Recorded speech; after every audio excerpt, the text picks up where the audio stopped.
안녕하십니까. 오늘 플랫폼 프리랜서 노동자를 대상으로 해서 실시간 세무 방송의 그 사회를 맡은 정숙희라고 합니다.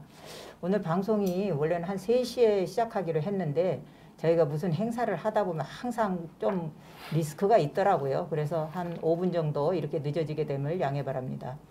저는 도심권 서울시 노동자 종합지원센터에서 센터장으로 재직 중에 있습니다. 비대면이지만 이렇게 만나 뵙게 돼서 반갑습니다. 지난해부터 시작된 코로나19 팬데믹에 따라서 불황의 여파는 사회 전반에 어려움을 주고 있습니다.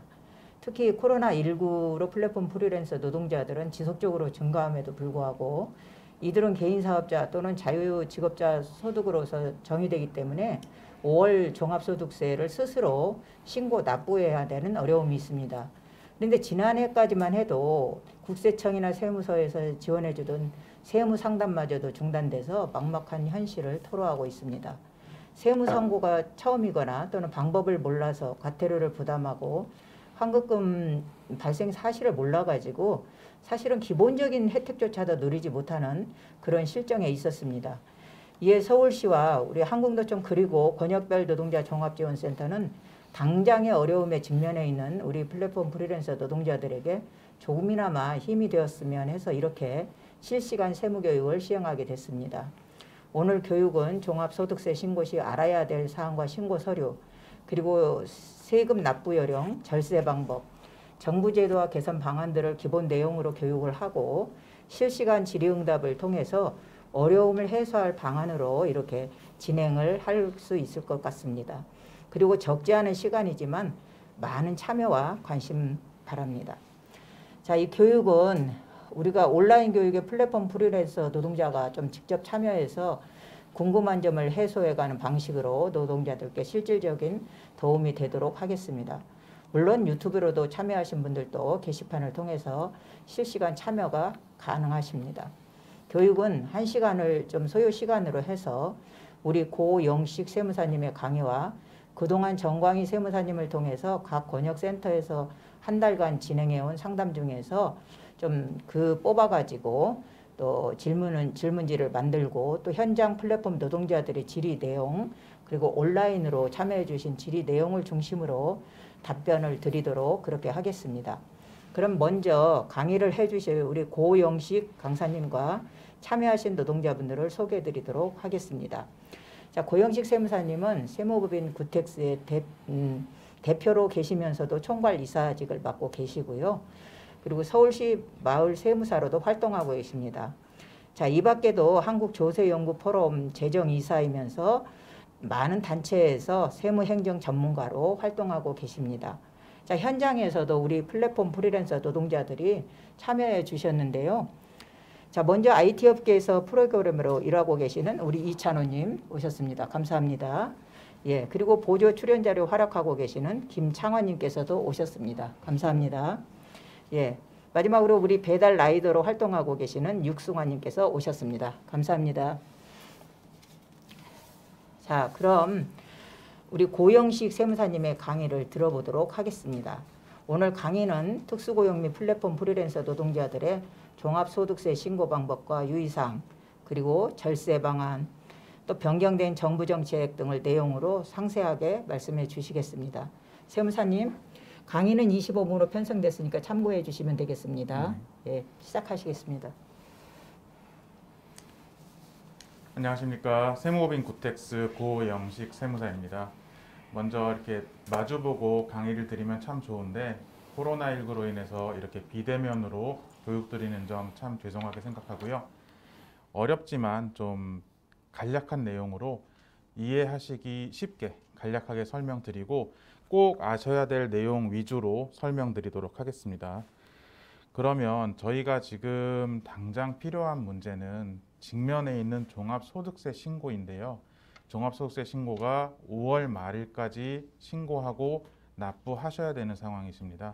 그럼 저희가 이 소득세가 뭔지를 먼저 좀 설명을 드리고 그 다음에 저희 플랫폼 노동자분들께서 유의하시고 그 다음에 신고하실 때 도움이 될 수 있는 몇 가지 조언 드리는 걸로 강의 마치겠습니다. 먼저 종합소득세가 무엇인지 그 부분을 먼저 좀 설명드리겠습니다. 종합소득세는 법인이 아닌 개인에 대한 세금입니다. 개인에 대한 세금이고 지난 1년간 지금 저희가 2021년도에 신고를 하고 있지만 신고를 하는 소득은 2020년 1월 1일부터 2020년 12월 31일까지 발생한 소득에 대해서 신고를 하는 과정입니다. 그러면 어떤 소득에 대해서 신고를 해야 되는 것이냐? 이자 소득, 배당 소득, 그리고 사업 소득, 근로 소득, 연금 소득, 기타 소득, 개인에 해당되는 세금, 퇴직 소득과 양도 소득을 제외한 모든 소득은 종합소득세 신고 대상입니다. 다만 이자와 배당 소득 같은 경우는 연간 합산 금액이 2천만 원 이하인 경우에는 합산하지 않고 기타 소득 금액은 연간 300만 원 이하인 경우 합산하지 않고 원천 징수, 지급자가 세금을 떼고 지급하는 신고로 소득세 신고가 가름됩니다. 다만 사업소득이나 근로소득, 연금소득 같은 경우는 꼭 신고를 하셔야 됩니다. 그러면 이 신고 방법은 어떻게 되느냐? 저희가 사업소득이나 근로소득이 동시에 발생하는 경우 각각 신고하시는 게 아니고 전부 다 개인의 귀속된 소득이기 때문에 합산하셔서 신고를 하셔야 됩니다. 저희가 근로소득이 예를 들어서 1월 한 달만 발생하고 2월부터는 내가 사업소득만 있어서 사업소득만 신고를 하시게 되면은 세무서에서 추후 가산세 문제가 발생하실 수 있기 때문에 소득세 신고 기간 5월 초나 4월 말경에 국세청에서 발송하는 소득세 신고 안내문을 꼭 유심히 살펴보셔서 내가 어떤 소득이 있었는지를 확인하셔서 신고를 진행하시는 걸 권해드립니다. 그러면 종합소득세 신고를 어떻게 하느냐를 먼저 보셔야 되는데 소득세 신고나 다른 모든 세금 신고는 장부에 의해서 실제 이익의 세금을 과세하는 것이 원칙입니다. 다만 소득세 같은 경우는 소규모 사업자들이라던가 그 세무 신고에 대해서 무지한 분들이 너무 많으시기 때문에 정부에서 장부에 기록을 하지 않고도 경비를 인정해주는 추계 신고라는 걸 두고 있습니다. 그 추계 신고에 어떤 게 있는지를 좀 먼저 설명을 드리겠습니다. 장부를 기장하지 않는 사업자의 소득 금액을 어떻게 계산할 거냐가 문제인데요. 그러면 정부에서 업종별로 이 업종에 해당하는 경비율을 제시하고 있습니다. 그래서 기준 경비율과 단순 경비율 이 두 가지를 제시하고 있는데요. 먼저 단순 경비율 같은 경우는 수익 금액이 저희 플랫폼 노동자들 같은 경우 연간 2,400만 원, 직전 연도 수익 금액을 얘기하는데요.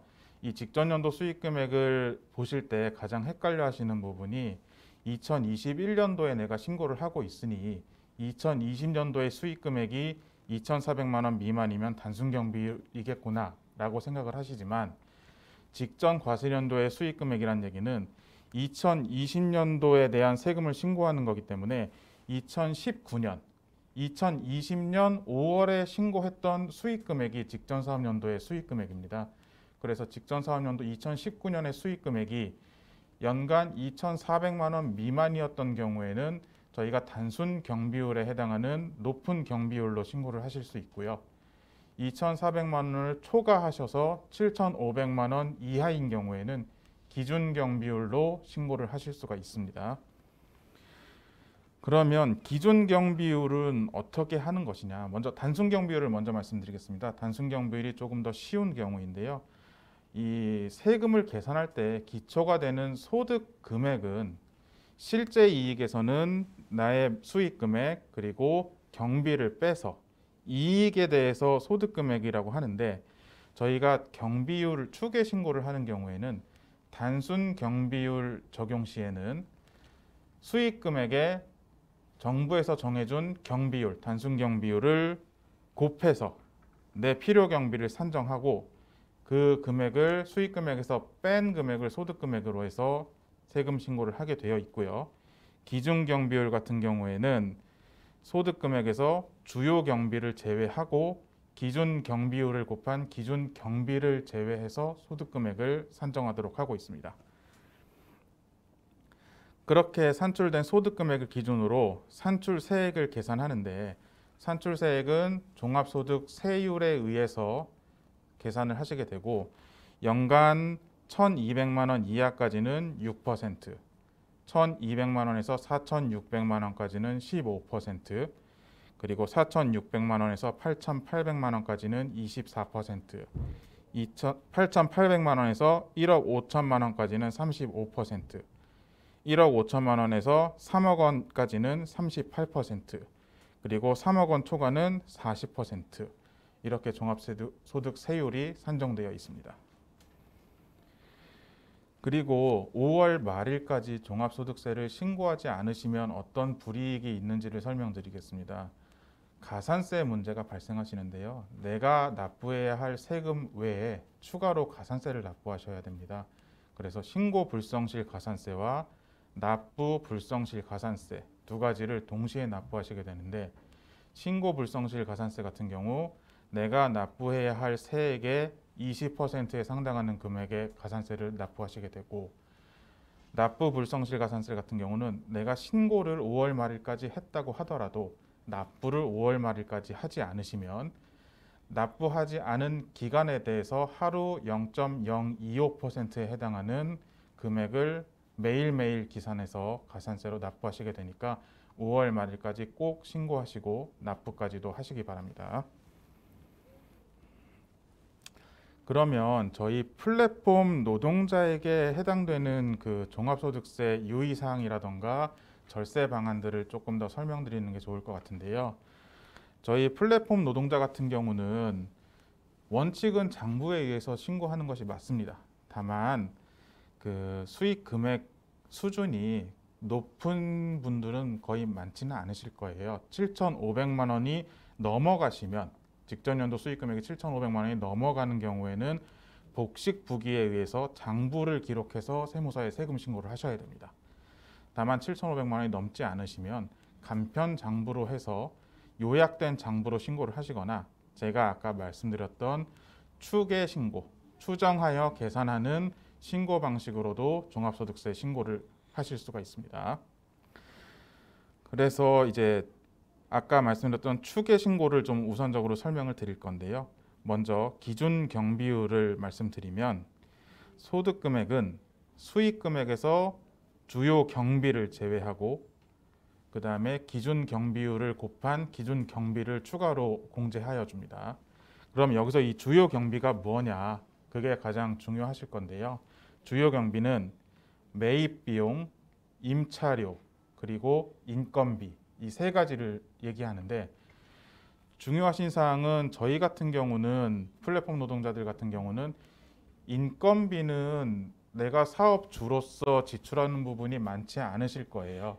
그래서 인건비는 거의 없다고 치고 그 다음에 임차료 같은 경우도 내가 사업장을 가지고 이 업을 하는 경우는 많지 않으시기 때문에 임차료도 발생하지 않으실 건데 예를 들어 오토바이를 내가 리스나 렌트를 해서 임차하는 경우가 있으실 거예요.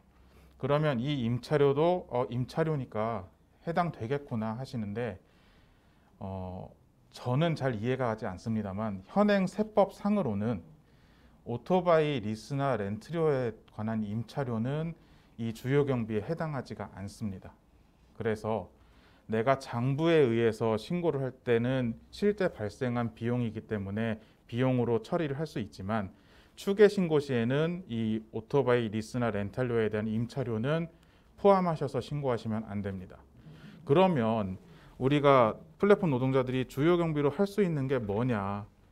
그럼 매입 비용 한 가지가 남았는데 매입 비용이라는 건 쉽게 말씀드리면은 재화를 구입한 비용을 얘기하는데요.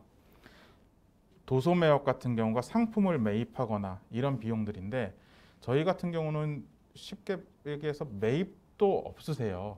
뭐 재화 상품이나 원재료를 구입하는 경우도 없으시기 때문에 그러면 이 주요 경비에 해당하는 게 아무것도 없게 되는데 매입 비용 중에 저희 오토바이나 이런 걸 운행하시면서 유류대를 지출하는 부분은 이 매입 비용에 해당하실 수가 있습니다. 다만 이 매입 비용을 하실 때는 정규 증빙, 세법에서 인정하는 정규 증빙을 받으셔야 되는데 정규 증빙은 세금 계산서나 계산서, 그리고 신용카드 매출 전표를 얘기합니다. 그래서 내가 신용카드로 운행하면서 기름을 넣는 경비는 이 주요 경비에 해당하시기 때문에 나중에 소득세 신고를 하시면서 주요 경비의 매입 비용에 2020년 1월 1일부터 12월 31일까지 주요한 비용에 대해서는 꼭 주요 경비에 넣으셔서 인정받으시는 게 유리하십니다. 그리고 기타 비용 아까 기준 경비는 수익 금액의 기준 경비율을 곱하셔서 계산하시면 되고, 이 산출된 소득 금액을 기준으로 세금 신고를 하시면 되겠습니다.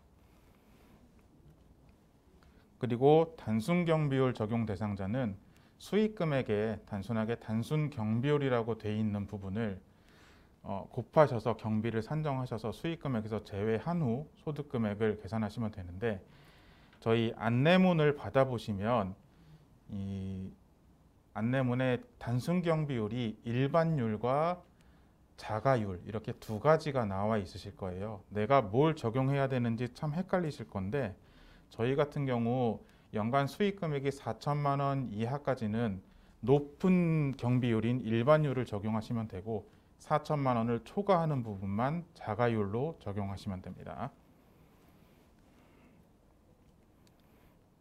그래서 저희 그 플랫폼 노동자들 같은 경우는 오토바이 이제 그 라이더들을 제가 예를 들어 설명을 드리면, 실질은 운수업에 더 가까우세요. 운수업에 더 가까우셔서 높은 경비율을 인정받으시는 게 맞는데, 현행 세법에서는 개인 서비스업으로 분류가 되고 있습니다. 그래서 서비스업으로 분류되고 있기 때문에 지금 이 과정은 좀 논의 중인데요.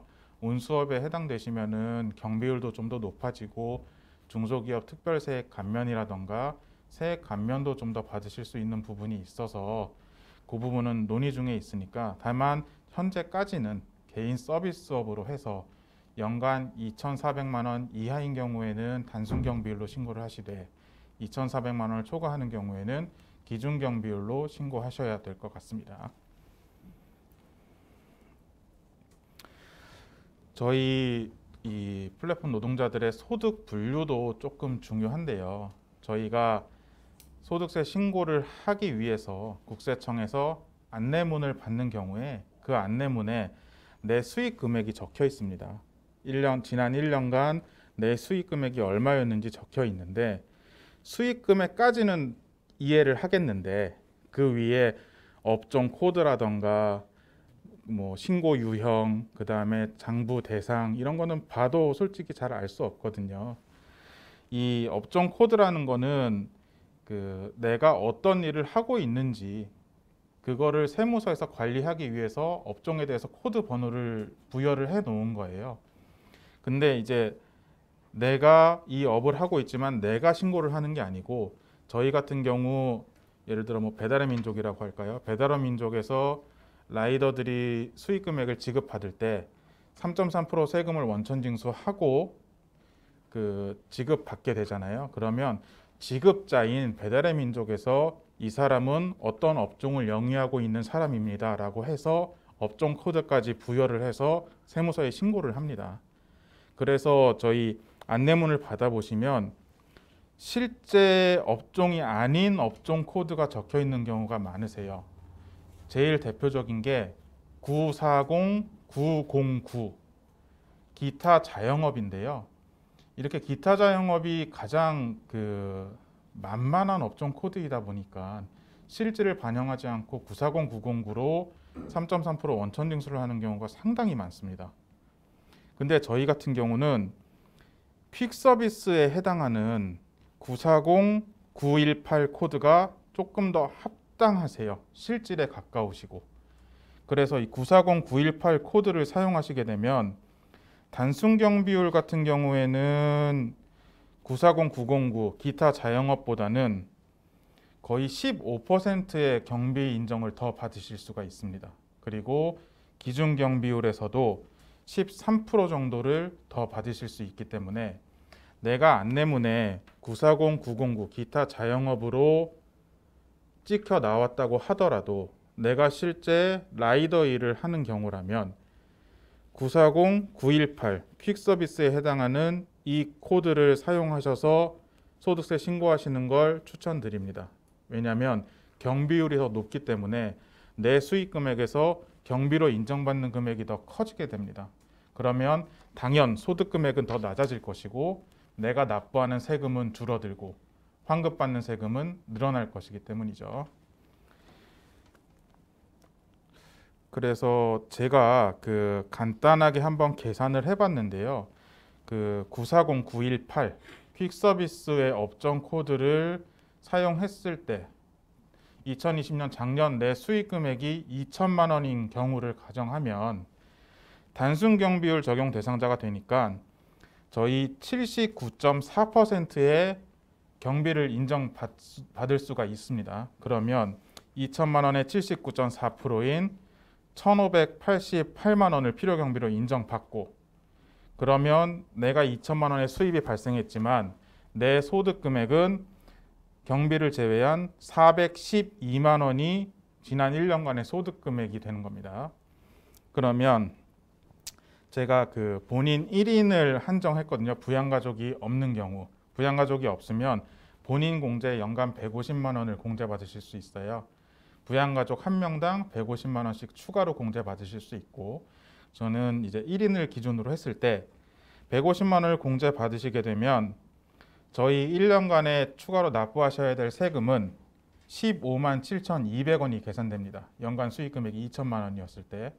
다만 배달의 민족이나 여타 지급처에서 2천만 원을 지급하면서 2천만 원을 전부 지급해 주지 않으실 거예요.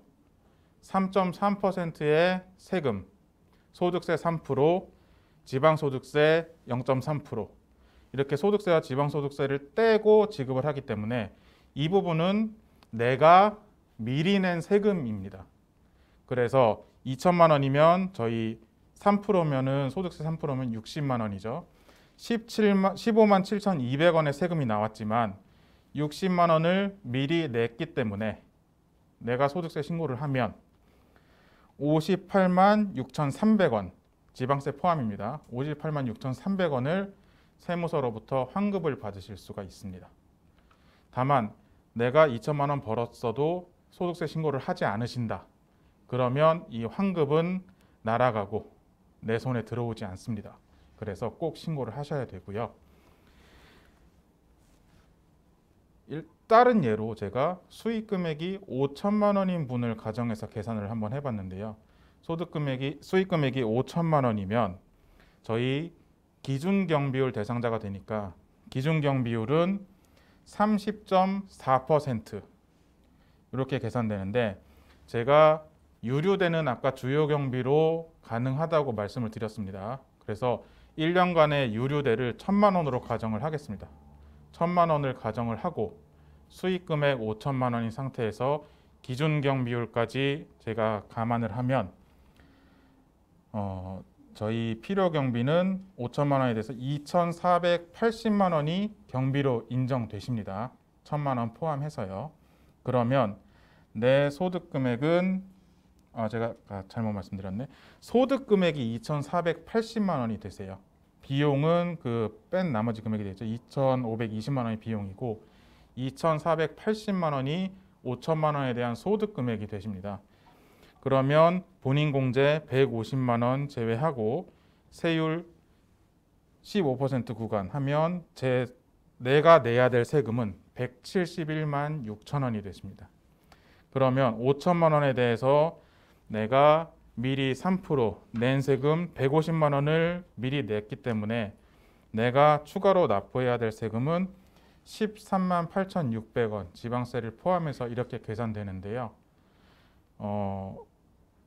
단순 경비율이 훨씬 유리한 걸 아실 거예요. 다만 기준 경비율로 하셔도 지금 13만 8,600원이 나오는데 이것도 신고를 안 하시면 가산세 같은 게 붙으시기 때문에 꼭 신고를 하셔서 가산세 부담 없으시길 바라고요. 기준 경비를 하실 때는 꼭 저희 유류대 챙기셔가지고 경비로 인정받으시는 걸 제가 꼭 권해드리고 그리고 마지막으로 소득세 신고할 때 안내문을 꼭 확인하셔서요.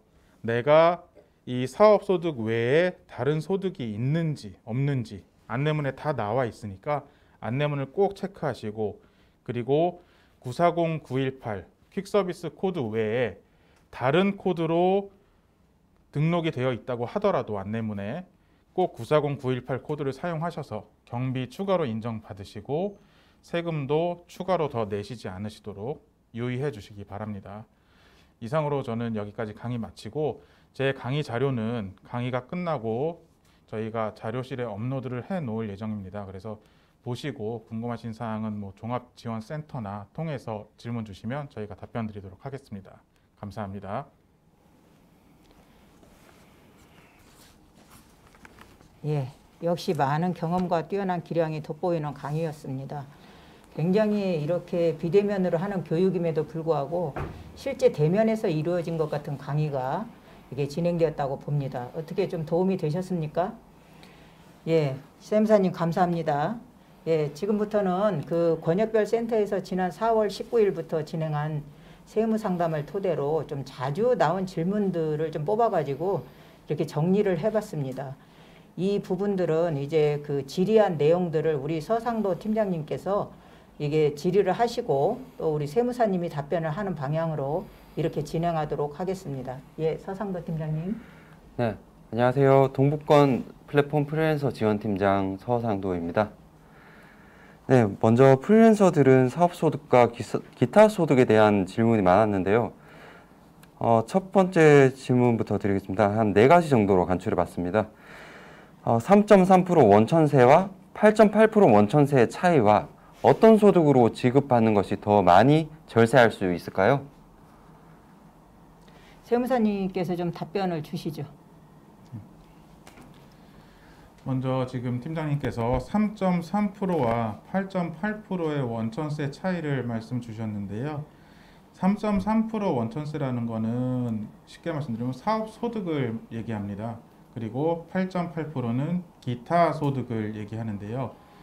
지금 어떤 부분이 더 절세할 수 있느냐의 문제보다는 기타 소득 같은 경우에는 일시적 우발적으로 발생하는 소득에 대해서 저희가 원천징수하고 신고하는 소득인데요. 내가 이 업을 통해서 계속적으로 사업성을 가지고 이 업을 진행하고 수익 금액이 발생한다면 기타 소득이 조금 더 유리할 수는 있겠으나 사업 소득으로 하시는 게 맞다고 말씀드리겠습니다. 예, 두 번째 질문 주시고요. 네, 두 번째로 사업소득 지급자가 지급 명세서를 제출하지 않고 원천세 3.3%를 공제한 경우 종합소득세 신고를 해야 하는지와 그리고 이런 경우에 사업소득 지급자와의 해결 방법에 대한 문의가 많았습니다. 답변 부탁드립니다. 예, 말씀드리겠습니다. 먼저 사업소득 지급자가 지급명세서를 제출하지 않는 경우라도 내가 수익 금액을 가득했고 그리고 내 귀속으로 소득이 발생했다고 하면 소득세 신고를 하셔야 합니다. 왜냐하면 이 지급명세서를 제출하지 않았다는 것은 지급자의 의무를 해태하는 것일 뿐이고 소득자의 의무는 이게 없더라도 소득세 신고를 하셔야 되는 거기 때문에 추후에 세무관서에서 이 지급자에 대해서 세무조사나 사후검증을 통해서 제출되지 않은 지급조서에 대해서 제출을 강요하고 그리고 이 제출처 그리고 소득자가 밝혀지는 경우에는 소득세 신고를 하지 않은 부분에 대해서 세금 납부와 추가로 가산세가 발생하실 수 있기 때문에 이 부분은 꼭 챙기셔서 소득세 신고를 하시기를 권해드립니다. 다음 질문해 주시죠. 네. 세 번째로 프리랜서의 경우 신용카드 소득공제 적용이 가능한지와 그리고 주택 청약저축이나 주택 임차 차입금 상환 같은 그런 주택자금 공제 그리고 기부금 공제가 가능한지도 문의하셨습니다. 예, 답변해 주시죠. 참 안타까운 말씀이지만 지금 말씀 주신 신용카드 소득공제라던가 기부금 공제 그리고 월세 공제는 근로소득자에게만 해당되는 공제 항목이기 때문에 공제를 받으시긴 조금 어려우시고요. 다만 기부금 공제 같은 경우에는 사업자의 경우에는 세액공제 방식 말고 필요경비로 인정을 받으실 수는 있습니다. 다만 저희가 플랫폼 노동자분들 같은 경우는 대부분 추계신고로 하시기 때문에 기부금 공제 같은 경우는 장부에 의해서 신고하지 않는 이상 공제받기는 조금 어려울 것 같습니다. 예, 다음 질문 주시죠. 네, 마지막으로 네 번째 질문인데요.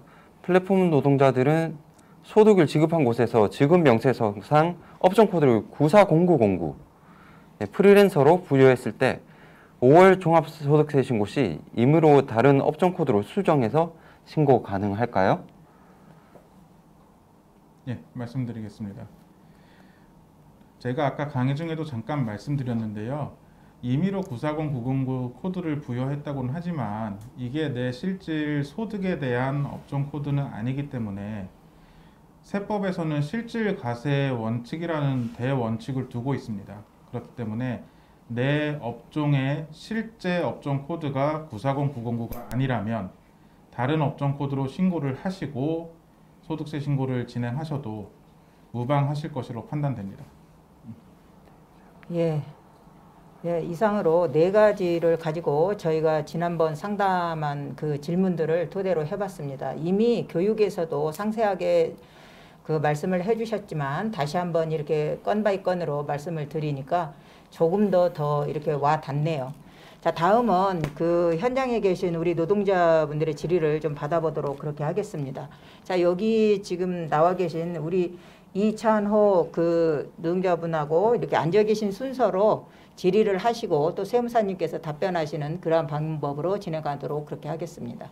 예, 우리 이찬호님부터 하실까요? 네. 투잡으로 상당히 적은 소액으로 사업소득이나 기타 소득이 발생하였는데도 5월 종합소득세 신고를 해야 하나요? 예, 세무사님. 예, 말씀드리겠습니다. 투잡하시는 분들이 상당히 많아지셨는데요.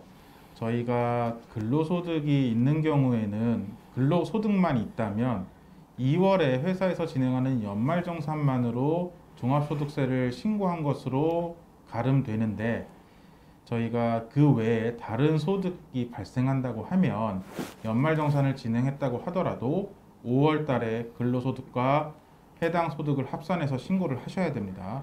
다만 사업소득 같은 경우에는 무조건 합산을 하셔야 되고 기타 소득 같은 경우에는 연간 소득 금액이 300만 원 이하인 경우에는 합산하지 않는 것을 선택하실 수가 있습니다. 그래서 기타 소득 같은 경우는 세율이 20%로 고정되어 있는데요. 그래서 내 종합소득 세율이 20%가 넘지 않는다고 하면 합산해서 신고하시는 것이 소득세를 더 환급받을 수 있는 절세 방법이고요. 내 소득 세율이 20%를 넘는다고 하시면 기타 소득은 합산하지 않으시는 게 300만 원이 넘지 않는다고 가정하시면 합산하지 않는 게 더 유리하실 거라고 판단됩니다. 예, 다음은 그 우리 보조 출연에서 오신 김창환 님께서 좀 질의를 해주시죠. 예, 반갑습니다. 상담사님 수고 많으신데요. 제가 질문드릴 거는 사업소득과 근로소득의 차이점하고 사업소득하고 근로소득에서도 모두 갖다 원천징수 3.3%를 떼는가 그게 궁금합니다. 예, 말씀해 주시죠. 말씀드리겠습니다. 사업소득과 근로소득의 차이점을 말씀 주셨는데요. 이 대전제는 종속적이냐 독립적이냐인데요. 내가 고용주와 종속적인 위치에서 일을 하고 대가를 지급받는 경우에는 근로소득에 해당하는 부분이 높습니다. 그리고 근로계약을 작성했다고 하면 근로소득이지만 내가 독립적인 지위에서 내가 일하고 싶을 때 출근하고 그 다음에 감시를 받지 않는 상황이라면 사업소득이 맞으신데요. 그러면 이제 근로소득 같은 경우에는 저희가 연말정산을 통해서 세금 이제 신고가 마무리되고 사업소득 같은 경우는 3.3% 원천징수를 하고 그 다음에 5월 달에 이 종합소득세 신고를 하는 것으로 그렇게 세금 신고가 마무리된다고 생각하시면 될 것 같습니다. 예, 감사합니다. 다음은 배달라이더 그 육승환님께서 질의해 주세요. 네, 라이더 프리랜서로서 기준 경비율로 추계 신고 시 공제받을 수 있는 추가 비용의 구체적인 항목이 어떻게 되나요? 예, 세무사님 말씀해 주시죠. 예, 말씀드리겠습니다. 제가 아까 강의 중에도 잠깐 말씀드리고 좀 중요한 사항으로도 말씀드렸었는데요. 저희 라이더 분들 같은 경우에 기준 경비로 신고를 하시게 되면 주요 경비가 얼마나 크느냐에 따라서 세금이 줄어드실 수가 있거든요. 그러면 이 주요 경비를 늘리는 게 중요한데 주요 경비에 해당하는 것들이 제가 아까 말씀드린 임차료라던가 그리고 인건비는 거의 해당하시는 게 없기 때문에 매입 비용에서 주요 경비를 늘리셔야 되는데 매입 비용 중에서도 저희 라이더 분들이 해당하는 것은 유류비밖에 없으세요. 다만 이 유류비는 그 정규 증빙을 통해서만 저희가 소득세 신고할 때 기준경비로에서도 인정을 받으실 수 있기 때문에 꼭 신용카드 본인 명의의 신용카드라던가 아니면 현금 영수증 본인 명의의 현금 영수증을 꼭 발행 받으셔서 정규 증빙을 받으시는 것을 제가 추천드리겠습니다. 예, 감사합니다. 그리고 지금 온라인으로도 굉장히 많이 참여를 해주셨네요. 자, 미처 답변드리지 못한 것들만 좀 추려가지고 그 질의하고 답변하는 방식으로 이렇게 진행해 보도록 하겠습니다. 사상도 팀장님. 네, 많은 질문이 들어왔는데요. 시간 관계상 몇 가지 질문만 드리겠습니다. 일단 뭐 세무사님이 너무 잘 해주셔서 질문이 많이 그렇게는 많이 안 들어왔지만 그래도 그 중에서 한 3가지 정도를 간추리면 네, 종합소득세 신고를 하면 100% 환급받을 수 있나요? 라는 질문이 들었네요. 네. 말씀을 해주시죠. 네. 세무사님 좀 웃으신 거 보니까. 말씀드리겠습니다. 예. 100% 환급 받으시면 상당히 좋습니다. 좋은데 저희도 이제 그 신고를 의뢰하러 오시는 분들의 이렇게 좀 소득세 신고를 해드리면서 환급세액이 커지고 해서 이렇게 좀 좋아하시는 걸 보면 참 기분이 좋은데요. 이게 그러지 못하는 경우들이 더 많아요. 그래서 제가 아까 말씀드렸다시피 그 어떤 신고 방식이나 그 다음에 내 수익 금액의 수준에 따라서 세금이 너무 천차만별 달라지기 때문에 그 100% 소득세 신고를 한다고 해서 100% 환급은 어려운 얘기고요. 그리고 제가 뭐 무조건 환급 받을 수 있습니다 이렇게 얘기 드리기도 어렵고 본인의 수익 금액 그리고 그 아까 말씀드린 주요 경비 뭐 유료대라던가 아니면 뭐 임차료 갖고 있으실 수도 있죠. 사업장이 있으시면 임차료라던가 아니면 인건비 같은 거 지급하신 게 있으시면 그거를 놓치지 않고 꼭 챙겨서 이렇게 신고하시는 게 세금을 줄이실 수도 있고 환급세액을 늘리실 수도 있는 방법이라고 최선의 방법이라 생각합니다. 예, 감사합니다. 자, 두 번째 뭐 또 질문이 있으십니까? 네네. 그리고 두 번째로는 예술 노동자인데 그 종합소득세 신고 도움 서비스로 확인해 보니까 뭐 자기가 텀블벅으로 2천만 원을 이렇게 그 후원받은 그 소득이 뭐 안 나오는데 그런 경우는 어떻게 해야 되는지 물어봅니다. 네. 어떻게 답변이 가능할 수 있어요? 말씀드리겠습니다. 이게 뭐 좀 상황을 조금 더 자세하게 알면 더 상담 드리기가 쉬울 것 같은데 일단 지금 말씀 주신 경우가 내가 돈은 받았지만 홈택스나 이런 데서 신고도움 서비스에 나오지 않는 경우라는 게 상대방 지급처에서 지급명세서를 제출하지 않은 경우로 보셔야 될 것 같아요. 그래서 지급명세서를 제출하지 않으면 세무서에서는 그 회사에서 돈을 지급은 했지만 지급명세서가 제출되지 않으면 어느 누구한테 지급이 됐는지는 확인할 수 있는 방법이 없거든요.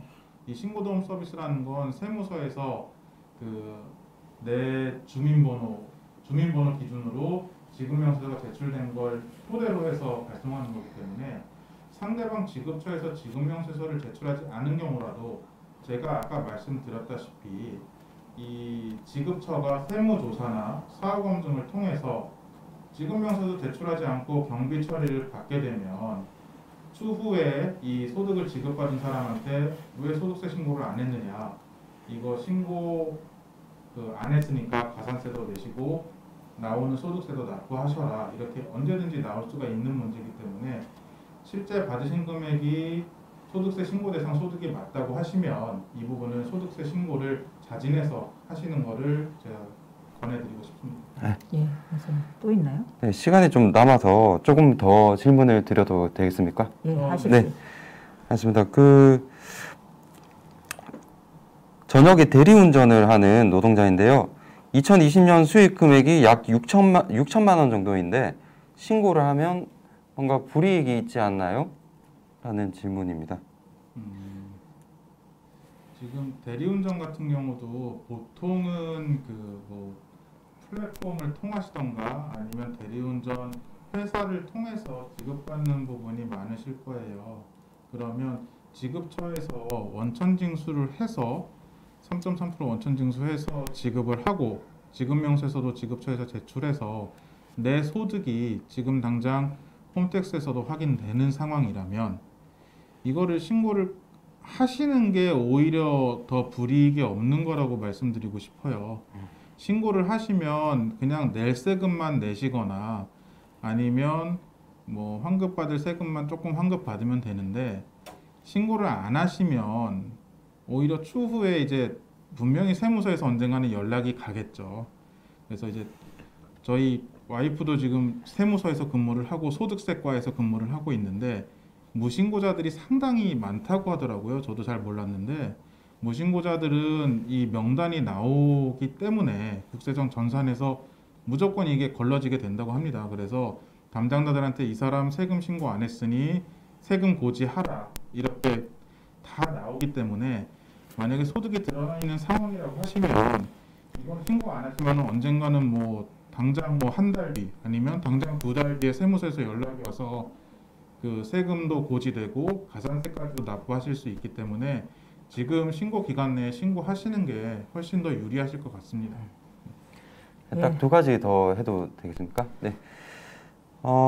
사업소득자는 혜택을 받던데 프리랜서도 가족 병원비 사용 내역 같은 걸로 혜택을 받을 수 없나요? 라고 질문했습니다. 네, 말씀드리겠습니다.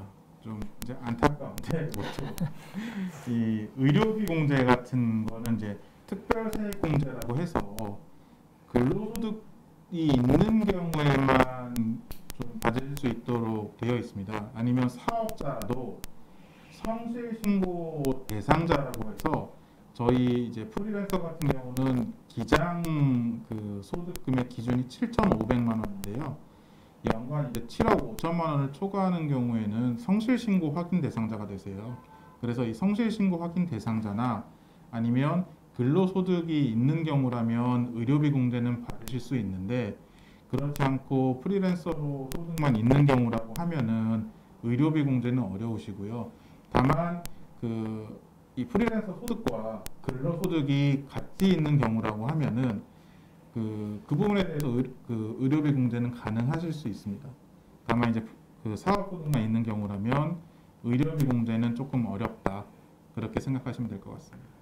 자 이제 하나만 네, 더 마지막 해주시죠. 하나만 더 네, 하겠습니다. 세무사님 말씀해주신 강의 자료는 어디에서 확인할 수 있나요? 이 질문은 제가 답변 바로 드릴게요. 이거는 각 권역별 센터 자료실에서 페이스북에서 네, 찾으실 수 있습니다. 도심권, 그리고 동남권, 서남권, 동북권 센터로 검색하시면 됩니다. 예, 이제 질의를 좀 마쳐야 될 시간이 된 것 같네요. 그래서 질의를 마치고 오늘 이렇게 또 플랫폼 프리랜서 이게 세무 교육을 이게 실시간으로 하는 방송으로 시작되다 보니까 저 자신도 다시 한번 또 이거를 되짚어 보게 되네요. 특히 이제 이 프리랜서들의 세무 부분에 있어서는 서울시나 또 우리 센터나 모두가 함께 좀 사회적으로 고민하고 어떻게 하면 좀 제도화해서 이분들에게 좀 더 편리하게 또 이분들에게 고민을 해결해 줄 수 있는 그런 방안을 강구하지 않으면 안 될 것 같습니다. 그래서 오늘 이 방송은 반드시 그 플랫폼 프리랜서만이 아니라 우리가 서울시를 비롯해서 우리 센터들도 같이 고민하고 또 제도화하는 데 노력하고 같이 또 조력해 드리도록 하겠습니다. 오늘 그 온라인 교육은 도심권, 동남권, 동북권, 서남권, 서울시 노동자 종합지원센터 유튜브에서도 다시 좀 볼 수가 있을 것입니다. 혹시 더 궁금하고 이제 이런 부분들이 있다면 권역별 센터로 전화 주시거나 카톡 오픈 채팅방 또는 이제 직접 방문하셔도 됩니다. 이런 부분들을 통해서 같이 지원 받으시고 또 궁금한 점 하나하나를 해결해가는 그런 계기가 되었으면 좋겠습니다. 참 저희는 또 이렇게 저희가 이런 세무 교육만이 아니라 노동 상담이라든지 또 다른 뭐 여러 개 노동법 또 인권 교육 또 그리고 나아가서는 같이 이렇게 조직화하고 또 함께 우리가 어떻게 하면은 좀 상생할 수 있는 길을 열어갈까라고 해서 센터에서 많은 부분들을 종합적으로 지원하고 있습니다. 어떤 어려움이 있으시면 저희 권역별 센터를 찾아주시면 저희가 최선을 다해서 저희가 있는 힘껏 조력해 드리고 또 지원해 드리도록 노력하겠습니다. 오늘 또 적지 않은 시간을 이렇게 함께 해주셔가지고 너무너무 감사드리고요. 오늘 이제 강의는 오늘 좀 마치도록 그렇게 하겠습니다. 감사합니다. 네, 모두 수고하셨어요. 네, 수고하셨습니다. 네, 감사합니다.